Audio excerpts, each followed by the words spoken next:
নমস্কার। আমার বিএমএস এর সকল ভাইয়েরা, একটা বিশেষ গুরুত্বপূর্ণ বিষয় নিয়ে আজকে আমি আসলাম। আগামীকালকে কংগ্রেস সিপিএম মিলে আগামীকালকে নলছর বিধানসভা কেন্দ্রে আমাদের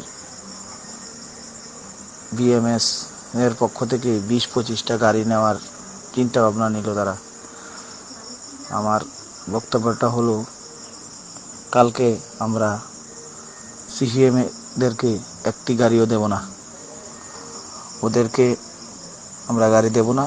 আর যে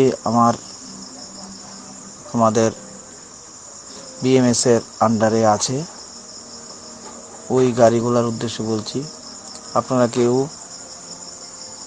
ওদেরকে গাড়ি দেবেন না। আগে আমাদের সঙ্গে যোগাযোগ করবেন, আপনারা কেউ গাড়ি দেবেন না।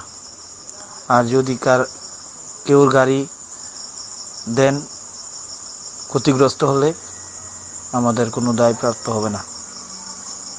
ধন্যবাদ।